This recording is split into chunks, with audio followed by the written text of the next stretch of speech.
So way back in the mists of time, Jesus, years now, I have been one of those technical founders with a shiny prototype product, a cheap suit, and dubious personal hygiene, bouncing around on stage trying to persuade investors to give us money with absolutely no concept of product market fit, Huh. absolutely no idea about why people should give us money other than that it's a cool thing and it's really shiny and look, it does something we think is great.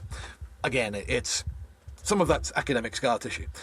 And while I, I was helping to run the centre in Bristol, we started to see some of those companies bubbling up. The people who were smart and driven with plausible prototypes that just didn't fit what customers wanted, but didn't know how to make that connection. And so we trained up the PhD students in the centre as business consultants, right? They would work for free in a consulting company, but the consulting company got paid. The students got a daily stipend, essentially, got a bit of pocket money. Wasn't too bad pocket money. To go and train, to go and do this business strategy consulting for these companies. The company's got 30 or 40,000 euros of free expertise, essentially. The students got genuine immersion in the professional world of business development, and then if they once they'd done the training, they could do follow-on. They could do kind of follow-on work with those companies if the companies wanted to buy back in, for which they did get paid. And lo and behold, these guys would use their PhD holidays to train as business developers and business managers while learning technical excellence and the kind of scientific skills of the PhD. And 3 years later, as they all graduated, they all started tech companies, not least because their projects had all been built around a genuine customer need. Wow. And so that started to produce, off a cohort of maybe 10 or 12 students a year, we were getting 3, 4, 5 startups a year, right? And that was fun. Some of those are doing really quite well. Some of them, at least one of them owes me a yacht, right? So what would be the major thing and skill you learned while making all those mistakes and raising money from the different perspectives Yeah, from investors? yeah. Well, the Simpsons scene with the rakes, a bit like that, right? I mean, it's learning by doing, they're calling it, learning by walking, bumping into stuff, falling in holes. Like the, I guess the biggest takeaway was that the solutions don't have to be magic, right? The that first company I started remains to this day the dumbest thing I've ever designed. Jesus, it was stupid, right? But it worked. It worked really well. And what I was doing at that point was, so during my PhD, I was studying how drugs get around your body. You take a tablet, it hits your stomach, and then your headache goes away. All right, fine. How? Why? Because the medicine is in your stomach, the receptors are in your head. How does it get from A to B? And people say, oh, it moves in your bloodstream. But if you take, I'm a chemist. If you take a drug molecule, a little pile of drug powder, and you pour water on top, nothing happens. Like most of them aren't soluble.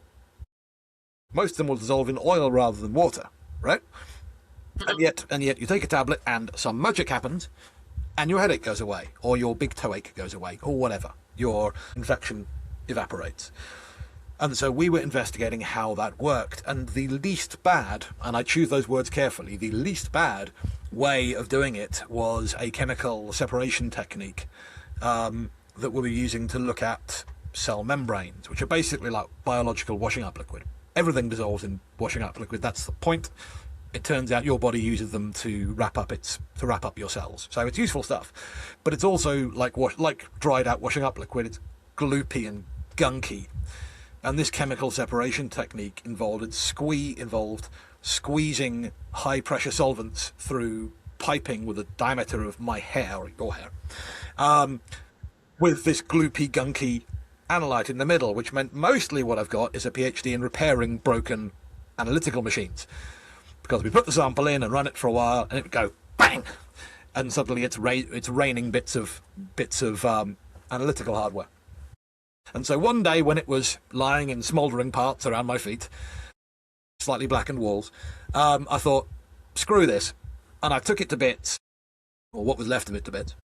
And it came in all these kind of shoebox-sized components, each of which was 20 or 30,000 euros a pop, right? Jesus. So I took each one to bits to try and work out what it did. Not how it did it, but what it did. And then I made the stupidest bloody thing I could think of that would serve the same function.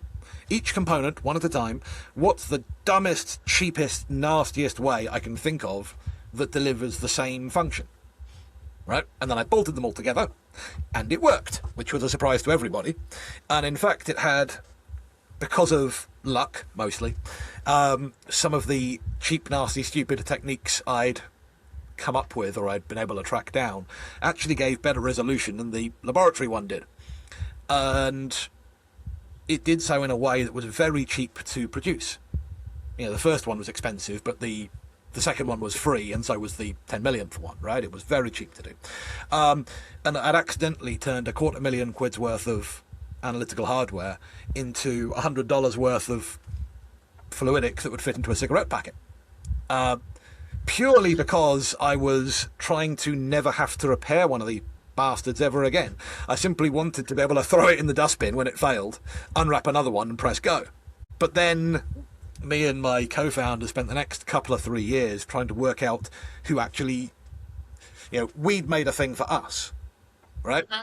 And some people, some investors and some research leaders in the university, Imperial College, where I was at the time, who I will be eternally grateful for setting me on this road.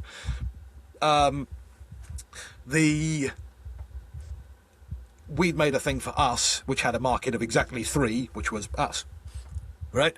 Then it was a case of trying to work out where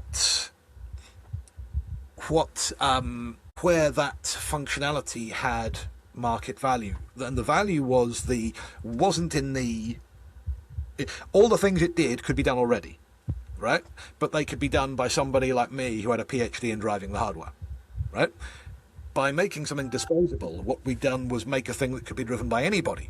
We turned £250,000 worth of analytical hardware into a pregnancy test kit, right? There's quite a lot of sophisticated biochemistry and bioengineering goes into a pregnancy test kit, but at the end of it, you piss on it, and it tells you if you're pregnant or not.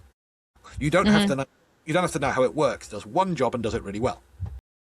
Right? And what we'd made accidentally was one of those. No way. I wouldn't use it for pregnancy testing because we can do that already cheaply, but it was that kind of model, that kind of concept. You want to test for aflatoxin, for example, a fungal toxin that grows on tropical crops like peanuts. And it's a bugger because it only has to be there at parts per billion because it's a fungus. By the time somebody actually eats it, there's a lot more of it, right? Because it keeps growing, because it's a fungus, yeah? And so you want to detect it as early as you can at very, very high sensitivity.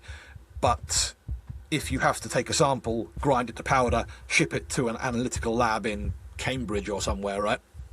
And then get the data back, it's already entered the food chain by the time you've done that. So what you want is something that can perform that kind of function at point of testing. And so that's where we took the idea. The other thing that I guess I learnt from that process was don't do platform technologies. Solve problems, right? Every academic in the world, every university startup in the world says, look, we've made this amazing thing that can be applied to every problem on Earth. First off, no, it can't. And secondly, that means you have no first customers. You have lots of second customers, but no first customers. Because everyone else wants somebody else to take the risk. Yeah? So solve problems. And you can solve 10 different problems with the same technology in 10 different coloured boxes at 10 different price points. But you solve problems. And that way people know what it is you're selling and what they're investing in. Golden words.